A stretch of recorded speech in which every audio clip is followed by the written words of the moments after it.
안녕하세요. 여러분들의 행복을 응원하는 스타북스 별책입니다. 날마다 더 좋은 삶을 만들고자 오늘도 좋은 책을 소개해드리고자 합니다. 오늘 만나는 책은 잠자는 의욕을 깨우는 48가지 심리기술, 무기력에서 물을 빼는 가장 쉬운 방법입니다. 저자는 나이토 요시히토, 옮기인이는 김지윤, 출판사는 흐름 출판입니다. 무기력은 당신 잘못이 아닙니다. 태어날 때부터 무기력한 사람이 있을까요? 심리학자인 제 관점에서는 없다고 생각합니다. 그런데 비즈니스 현장에서, 강연장에서, 상담실에서 만난 많은 사람들이 무기력을 자신의 천성인 것처럼 고백합니다. 그 많은 사람들이 왜 저는 매사에 의욕이 나지 않을까요? 라고 자책합니다. 스스로도 이대로는 안 된다고 느끼지만 어떻게 해야 할지 모르겠다고 하소연합니다. 만사가 귀찮아요. 시작도 안 했는데 벌써 그만두고 싶어요. 나는 왜 끝까지 해내지 못할까요? 당신도 이런 고민을 하고 있나요? 이런 이들을 위해 무기력을 퇴치할 수 있는 간단하지만 강력한 심리 기술을 소개하려고 합니다. 그런데 그 전에 한 가지 다짐해야 할 것이 있습니다. 지금 이 순간부터 어쩔 수 없어. 나는 원래 그런 사람이야 라는 자책과 이별합시다. 단언컨대 선천적으로 무기력한 사람은 없습니다. 믿는 대로 된다는 말처럼 생각의 힘은 강합니다. 혹시 나도 모르게 자신을 부정적으로 평가하고 있다면 그 생각부터 버려야 변화할 수 있습니다. 무기력은 마음의 감기에 불과합니다. 의욕을 북돋는 심리 메커니즘과 테크닉만 익히면 얼마든지 치료가 가능합니다. 무기력에서 물을 빼는 가장 쉬운 방법이란 제목처럼 그 치료법은 간단하며 이미 검증되어 있습니다. 거창한 계획이나 세밀한 목표, 각고의 노력은 필요하지 않습니다. 해결책이라기엔 겨우 이걸로 되겠어? 라는 의심이 들 만큼 단순합니다. 그러나 효과는 확실합니다. 심리 테크닉 하나를 맛보기로 알려드리겠습니다. 프로 테니스 선수는 경기 중의 주의를 분산시키는 잡음을 무시하기 위해 자신의 라켓에 말을 거는 게이팅이란 방법을 사용합니다. 우리는 이 방법을 일상에 적용할 수 있습니다. 집중력이 떨어질 때마다 1분 정도 뾰족한 펜 끝을 쳐다보며 정신을 가다듬는 습관을 들이는 것입니다. 사소한 행동이지만 여러 번 계속하다 보면 조금씩 게이팅이 익숙해져서 나중에는 펜 끝을 바라보는 것만으로도 한순간에 몰입 상태에 돌입할 수 있습니다. 암시, 목표, 습관, 보상으로 구분되는 48가지 심리 기술은 당신 마음에 의욕을 샘솟게 해줄 것입니다. 사소한 변화가 인생을 바꿉니다. 다음은 무기력에서 물을 빼는 가장 쉬운 방법 책 속의 사소한 행동이 인생을 바꾼다. 단순하지만 강력한 암시 테크닉 부분입니다. 오늘도 별책과 함께 한층 성장하는 보람된 시간이 되었으면 좋겠습니다. 여러분들의 구독과 좋아요, 알림 설정은 별책에 힘이 됩니다. 우리의 성장을 위한 책 읽기를 시작합니다. 사소한 행동이 인생을 바꾼다. 단순하지만 강력한 암시 테크닉. 운명을 바꾸는 21일. 21일 법칙. 오늘 하루 의욕이 솟아난다. 하는 일마다 정리가 착착 잘 된다. 힘이 넘쳐 흐른다. 누구나 한 번쯤은 이런 다짐을 해보았을 겁니다. 효과가 있던가요? 에이, 나도 해봤는데 그때뿐이던걸? 이라고 말하는 사람이 꽤 많을 겁니다. 맞습니다. 안타깝게도 한두 번의 효과를 보는 암시는 없습니다. 그렇다고 실망하기에는 이릅니다. 암시란 하면 할수록 효과가 강해지는 성질이 있습니다. 한 번만 하면 그 효과가 미미하지만 계속 반복하다 보면 어느 순간 암시에 쉽게 걸리게 되는 것이지요. 오징어는 씹으면 씹을수록 맛이 나는 것처럼 암시도 하면 할수록 그 효과가 커집니다. 암시를 하면 할수록 암시에 걸리기 쉬워지고 그 효과도 강화됩니다. 켄트 주립대학의 마리아 자라고자 박사는 대학생 255명을 대상으로 암시에 관한 실험을 한 결과 한 번만 암시를 걸었을 때보다 3번 암시를 걸었을 때 더 효과가 크다는 사실을 알아냈습니다. 그러나 내 경험으로는 암시의 힘을 확실하게 체험하고 싶다면 3번으로는 부족합니다. 보다 자주, 보다 많이 암시할수록 암시의 효과는 커집니다. 프랑스의 정신요법 연구가인 에밀 쿠에는 나는 좋아진다, 매일 점점 좋아진다 라는 식의 암시를 걸려면 아침에 눈 뜨자마자 그리고 잠자리에 들기 전에 20번씩 반복하라고 했습니다. 20번이나 암시를 걸어야 한다는 것이 버겁게 느껴질지도 모르지만 실제로 해보면 시간도 별로 안 걸리고 그다지 수고롭지도 않습니다. 오늘 하루 의욕이 솟아난다. 점점 의욕이 생기기 시작한다. 머리끝부터 발끝까지 의욕이 넘쳐 흐른다. 이 말을 20번 반복하더라도 기껏해야 1, 2분 정도만 투자하면 됩니다. 암시에 익숙해질수록 암시의 효과도 커집니다. 처음에는 20번쯤 말하지 않으면 암시에 걸리지 않던 사람도 습관이 되면 10번, 5번으로 횟수를 줄여도 같은 효과를 얻을 수 있습니다. 점점 익숙해지다 보면 나중에는 딱 한 번만 오늘도 역시 의욕이 넘쳐 흐르고 있어 라고 말해도 의욕이 생기게 될 날이 올 겁니다. 앞서 의욕이 생기지 않는 사람은 스스로에게 나쁜 암시를 걸고 있기 때문이라고 말씀드렸죠. 나쁜 암시를 걸어서 무기력해지고 그로 인해 기분 좋지 않은 일을 많이 경험하면서 다시 나쁜 암시를 걸게 되는 악순환의 고리를 끊고 싶다면 아침 저녁으로 20번씩 긍정의 암시를 거는 습관을 들여보기 바랍니다.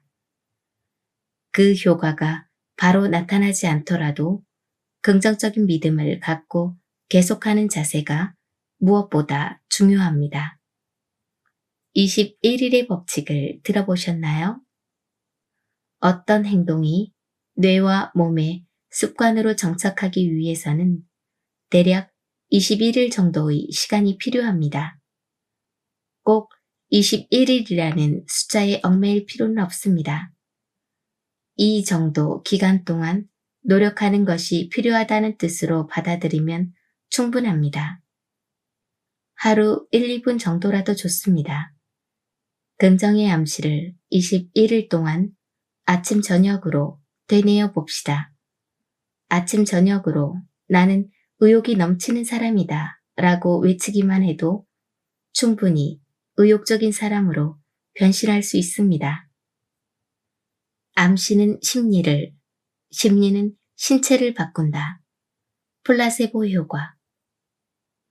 의욕이 생기게 하려거든 자기 암시를 걸라고 조언하면 대부분의 사람이 이를 단순히 심리적 위안을 얻기 위한 방편이라고 여깁니다.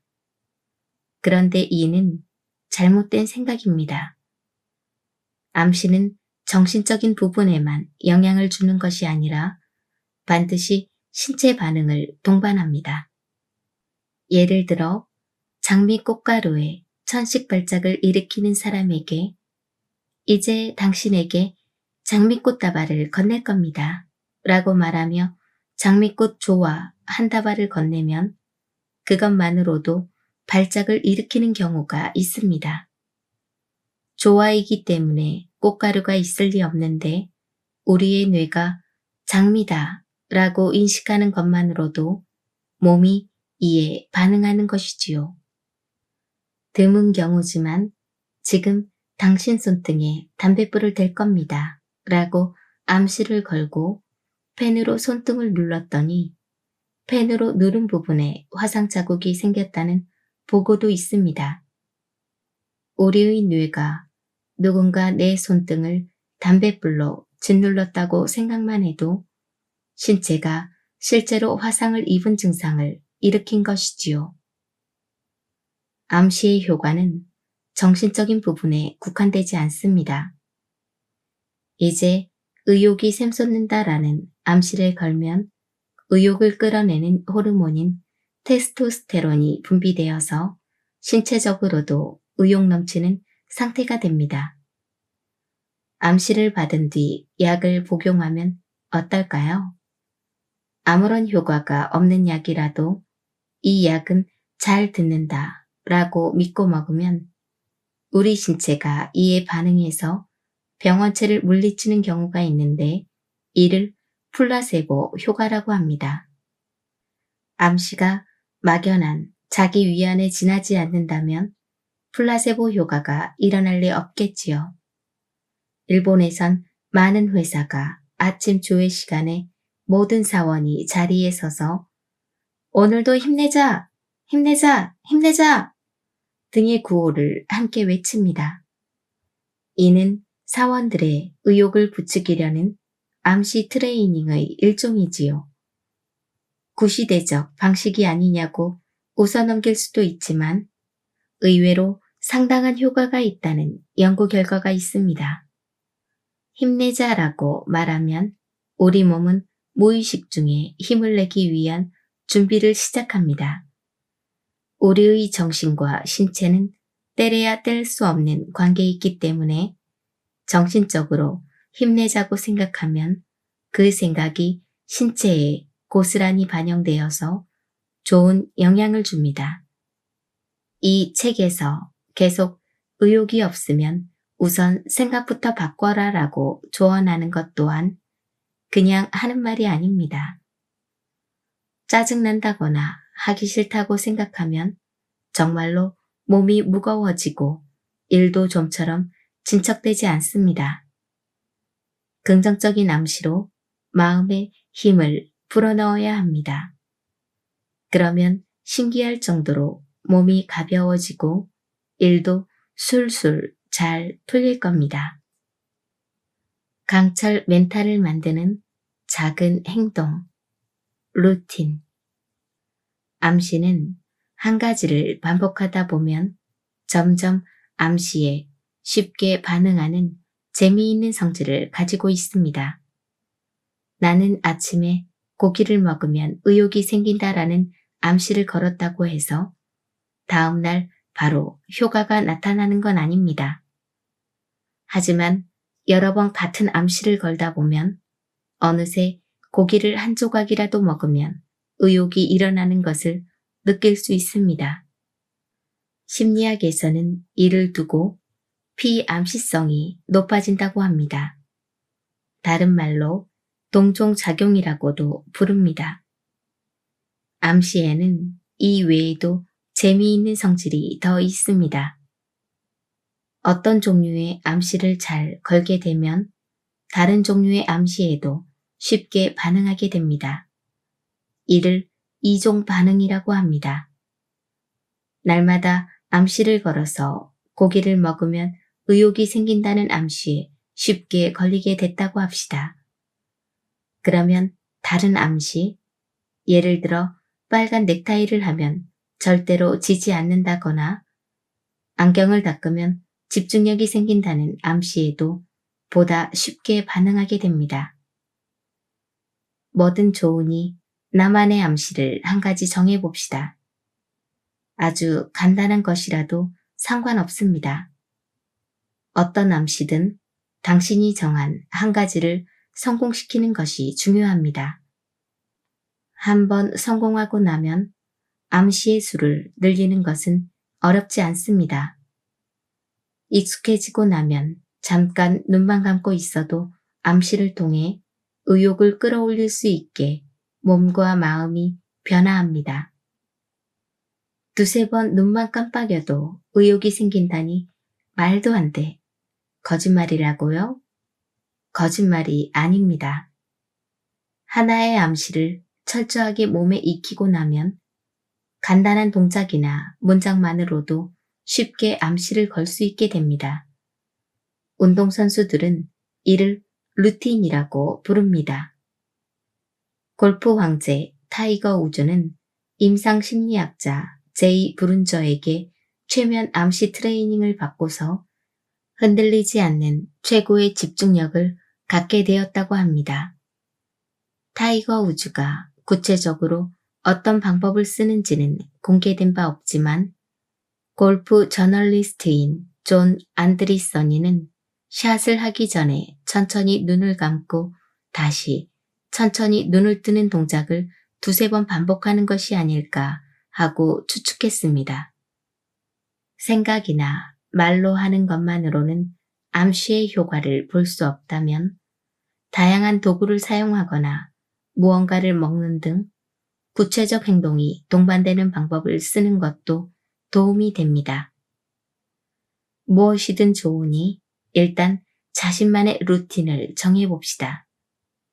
하나의 암시에 성공하고 나면 눈을 감거나 심호흡을 하는 것만으로도 최면에 빠지기 직전 상태에 들어갈 수 있습니다.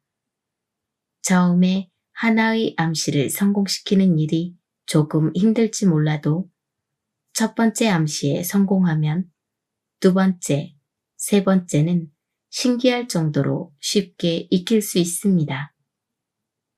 단기 집중력을 높이는 1분 테크닉, 게이팅. 많은 프로 테니스 선수들이 관객들의 응원, 다른 코트의 경기 소리 등 주의를 분산시키는 잡음을 무시하기 위해서 라켓에 말을 걸면서 집중력을 높이는 테크닉을 사용합니다. 이를 게이팅이라고 부릅니다. 문, 게이트를 닫는다는 의미이지요. 이처럼 다른 일에 신경이 쓰여서 좀처럼 집중할 수 없을 때는 특정한 하나의 점에 초점을 맞추고 그것을 오랫동안 바라보면 도움이 됩니다. 집중력을 높이는 일종의 루틴인 셈이죠. 창밖으로 멀리 보이는 고층 빌딩 하나를 정해 뚫어지게 응시하거나 손에 들고 있는 펜 끝을 계속해서 바라보는 등 대상은 무엇이라도 상관없습니다. 어쨌든 하나의 점을 응시하고 있으면 다른 일에 신경이 분산되지 않고 쉽게 집중력을 높일 수 있습니다.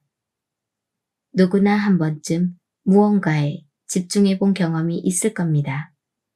무언가에 집중할 때의 모습은 어떨까요? 한창 놀이에 정신이 팔려 있는 아이가 엄마가 부르는 소리를 못 듣는 모습을 떠올려 보세요. 집중력이 높아지면 주변의 다른 것에는 전혀 신경 쓰지 않게 됩니다. 우리는 이를 몰입이라고 부릅니다. 몰입 상태가 되면 주위가 아무리 시끄러워도 그런 소음 따위는 귀에 들어오지 않게 되고 자신이 보고 있는 것 이외의 대상은 시야에 들어오지 않습니다. 무슨 일이든 시작하기 전 구체적인 사물을 골라 1분 정도 아무 말 없이 응시해 보십시오. 다른 일에 정신이 팔리는 일 없이 눈앞에 놓인 일에만 집중하겠다고 다짐하면서 말입니다. 나는 특히 펜 끝을 바라보라고 권하고 싶은데 그 이유는 펜 끝이 뾰족하기 때문입니다. 형태가 둥근 것이나 곡선으로 이루어진 것보다는 뾰족한 것을 쳐다보는 게 집중하기가 훨씬 수월합니다. 몇 시간씩 일을 하거나 공부를 하다 보면 누구나 집중력이 흐트러지고 기력도 떨어지게 마련입니다. 그럴 때 뾰족한 물건을 가만히 바라보고 있으면 머리가 맑아지고 다시 힘을 낼 수 있습니다.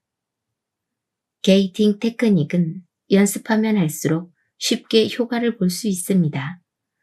한두 번 게이팅을 시도해 보고는 좀처럼 집중할 수 없더라도 포기하지 말고 계속 연습해 보십시오. 여러 번 계속하다 보면 조금씩 게이팅에 익숙해져서 나중에는 어떤 대상을 바라보는 것만으로도 한순간에 집중 상태에 돌입할 수 있게 될 겁니다. 비슷한 방법으로 촛불을 응시하는 것도 도움이 됩니다.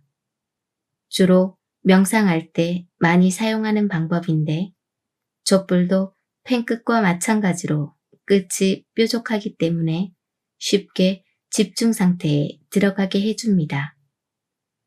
집중력이 떨어졌다고 느껴질 때는 창밖을 내다보면서 뾰족한 것을 찾아봅시다.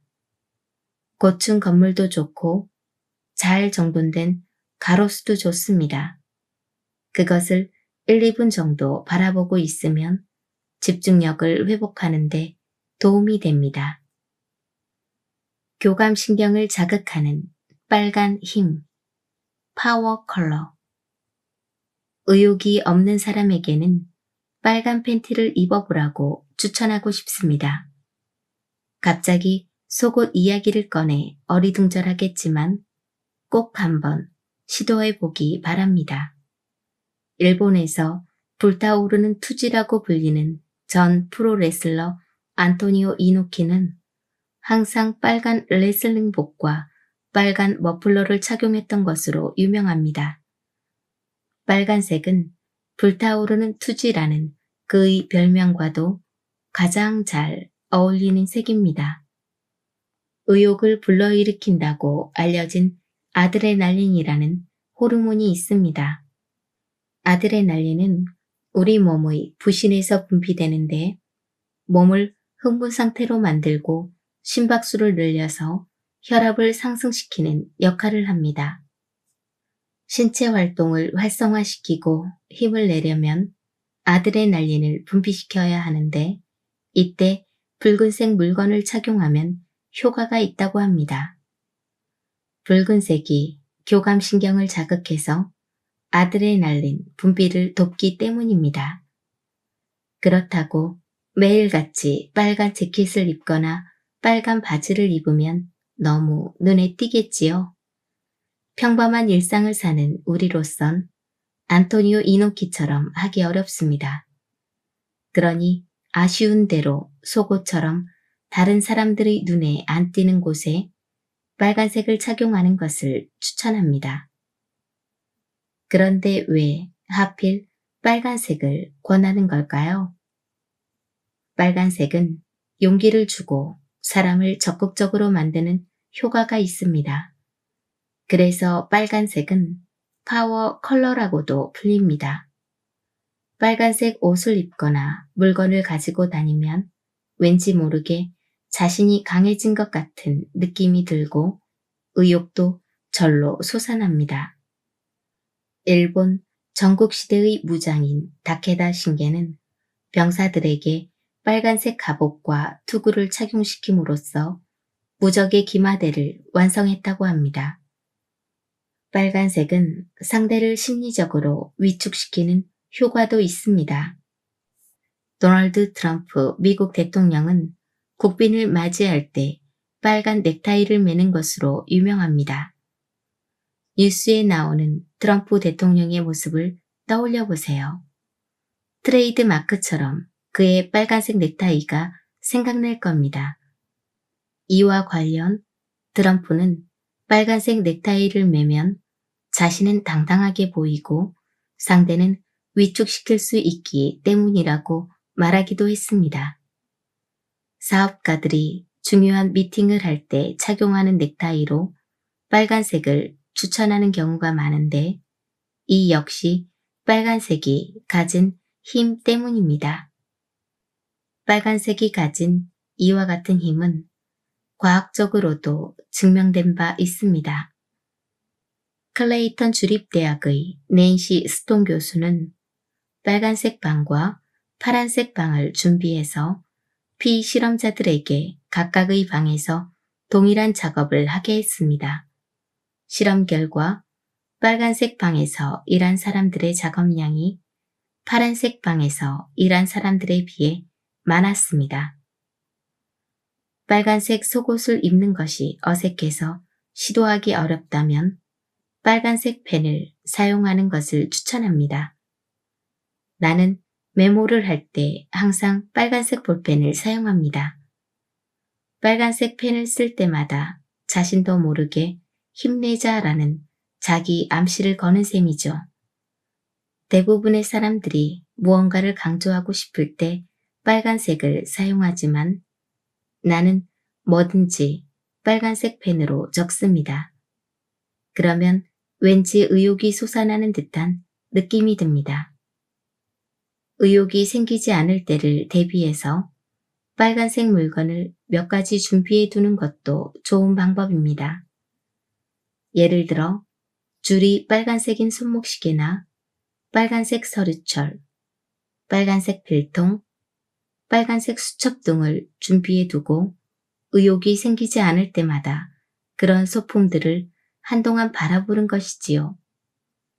파워 컬러 빨간색의 힘이 당신의 사라져버린 의욕을 다시 일깨워 줄 겁니다. 닥치고 행동, 실행력. 나는 매년 책 10권 분량의 원고를 씁니다. 객관적으로 보면 집필하는 양이 꽤 많은 편이지요. 그래서인지 언론과 인터뷰를 할 때면 어떻게 하면 그렇게 많은 책을 쓸 수 있나요? 라는 질문을 자주 받습니다. 이 질문에 대한 대답은 항상 똑같습니다. 무엇을 쓸지 정하지 못했더라도 일단 컴퓨터 전원을 켭니다. 컴퓨터를 켜면 뭐라도 써야 한다는 생각이 듭니다. 그래서인지 문득 정신을 차려보면 무엇이든 원고를 쓰고 있는 경우가 많습니다. 사람들은 흔히 의욕이 있기 때문에 행동을 한다고 생각하는데 사실은 그 반대입니다. 무언가 행동을 하고 있으면 의욕은 자연스레 뒤따라옵니다. 비즈니스 코치이자 베스트셀러 작가인 스티브 챈들러의 너 자신을 경이롭게 재창조하라라는 책이 있습니다.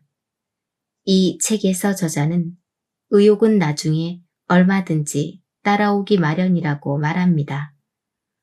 아침에 조깅을 하려고 마음먹었는데 의욕이 안 생깁니다. 라고 말하는 사람에게 스티브 챈들러는 다음과 같은 조언을 합니다. 아침에 일어나서 그냥 달리세요. 그러자 상대방이 그게 아니고요. 그러니까 달리기가 싫다고요. 라고 대답하자 스티브 챈들러는 그건 아직 달리지 않아서 그런 거예요. 일단 달리기 시작하면 금방 달리고 싶은 기분이 들 거예요. 라고 말합니다. 또 어떻게 하면 의욕이 생기나요? 라고 질문하는 세일즈맨에게 스티브 챈들러는 팔러 나가면 됩니다. 라고 대답했습니다. 팔기 위한 에너지가 없다니까요? 라고 반박하는 상대방에게 스티브 챈들러는 지금 당장 영업을 하러 나가세요. 의욕은 나중에 뒤따라오는 것이지 행동하기 전에는 나오지 않습니다. 라고 답했습니다. 언뜻 말이 안 된다는 생각이 들 수도 있지만 심리학적으로 봤을 때 충분히 이해할 수 있는 말입니다. 의욕은 행동의 원동력이지만 행동의 결과로 발생하는 것이기도 합니다. 그런데 의욕이 없어서 행동할 수 없다고 생각하는 사람은 많지만 반대로 행동하지 않기 때문에 의욕이 안 생긴다고 생각하는 사람은 많지 않습니다. 우리가 꼭 알아둬야 할 것이 있는데 행동하지 않으면 아무리 기다려도 의욕이 솟아나지 않습니다. 의욕이 없어서 공부를 못하겠다고 말하는 아이가 있다고 해봅시다. 그런데 그런 아이도 의욕이 있든 없든 일단 책을 읽거나 수학 문제를 풀기 시작하면 공부가 의외로 재미있다는 사실을 깨닫게 됩니다. 계산을 빨리 하게 되면 시간을 조금 더 단축하고 싶어지지요. 그러다 보면 게임을 즐기는 것처럼 공부도 즐길 수 있게 됩니다. 다시 한번 강조하지만 의욕은 행동의 결과로 생겨납니다. 의욕이 없더라도 일단 시작하는 자세가 중요합니다. 음악 평론가인 어니스트 뉴먼은 이렇게 말했습니다.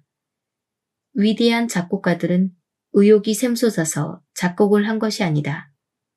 작곡 작업에 착수했기 때문에 의욕이 솟아난 것이다. 일단 무슨 일이든 시작해 봅시다. 일에 몰두하는 과정에서 의욕이 자연스레 샘솟는 경험을 하게 될 겁니다. 가끔은 내버려 둬야 한다. 역설요법. 감기에 걸려서 아프면 누구나 좀처럼 의욕이 생기지 않습니다. 왜 그럴까요? 몸 상태가 좋지 않을 때는 쉬는 것이 가장 좋기 때문에 뇌에서 쉬라고 지령을 내리는 것입니다. 이를 거스르고 억지로 의욕을 내려고 해봤자 어차피 의욕은 생기지 않습니다. 감기에 걸리면 쉬는 게 제일입니다. 잠이 안 올 때는 그냥 오늘은 자지 말자. 내일 일에 지장이 있을 것 같으면 내일은 그냥 쉬지 뭐 라고 생각하면 의외로 잠이 솔솔 쏟아지기도 합니다. 이는 제이 헤일리라는 심리학자가 확립한 역설요법을 이용한 방법입니다. 억지로 자려고 할 것이 아니라 그냥 깨어있자고 편히 생각하면 오히려 잠이 온다는 것이지요. 도저히 의욕이 생기지 않을 때 억지로 의욕을 내려고 하면 오히려 역효과가 날 수도 있습니다. 슬럼프에 빠진 운동선수가 이대로는 안 되겠다는 생각에 어떻게든 슬럼프에서 벗어나려고 발버둥치면 오히려 슬럼프가 길어질 수도 있습니다. 이럴 때는 자신이 슬럼프에 빠졌다는 사실을 인정하고 될 대로 되라는 식으로 자신을 내려놓을 필요가 있습니다. 이렇게 태연하게 행동하면 의외로 빨리 슬럼프에서 탈출할 수 있습니다. 다만 오해하지 말았으면 하는 부분이 있습니다. 여기서 하려는 말은 애써 의욕을 내지 말라고 주장하는 것이 아닙니다. 내 말은 의욕이 생기지 않을 때에는 무리하게 의욕을 내려고 하지는 말라는 뜻입니다. 때론 자신의 마음을 거스르려 할 것이 아니라 자연스레 의욕이 생겨날 때까지 기다릴 필요가 있습니다. 몸과 마음의 목소리에 순응하지 않고 무리하게 의욕을 끄집어내려고 하면 오히려 그런 상태가 오래 지속될 수 있습니다. 의욕이 생기지 않을 때는 하루 이틀 정도 유급 휴가를 신청해서 충분히 쉬어봅시다. 실컷 쉰 다음에는 또다시 신선한 의욕이 생겨날 겁니다. 일을 척척 잘하는 사람은 놀 때도 잘 노는 법입니다. 때때로 적당한 숨 고르기가 의욕적인 삶을 사는데 도움이 됩니다. 여기까지가 오늘의 책 내용이었습니다. 암시는 심리를, 심리는 신체를 바꿉니다. 오늘도 힘내시고 좋은 날 만드시길 바랍니다. 내일은 더 나은 당신의 세상이 될 것입니다. 감사합니다.